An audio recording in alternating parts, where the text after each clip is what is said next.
ఈ ప్రపంచానికి అర్థమైన ప్రేమ ఏంటండి? వ్యామోహం. స్త్రీని చూడగానే పురుషుడికి కలిగేది, పురుషుడు చూడగానే స్త్రీకి కలిగేది కామ కోరికలు. ఛీ, అది కాదు. అలాంటి అపవిత్రమైన ప్రేమ కాదు తండ్రిది.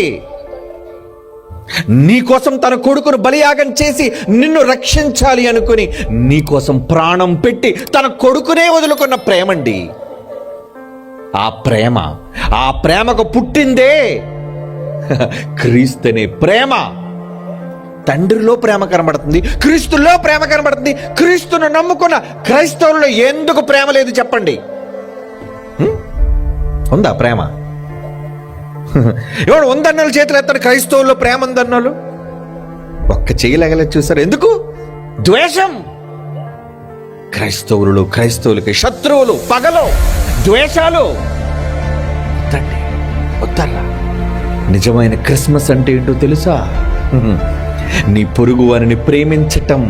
నీకు ప్రేమను నేర్పించడానికి క్రిస్మస్ అని నువ్వు చెప్పుకుంటున్నావే, అది క్రీస్తు పుట్టిన దినం, ఒక ప్రేమ పుట్టిన రోజు.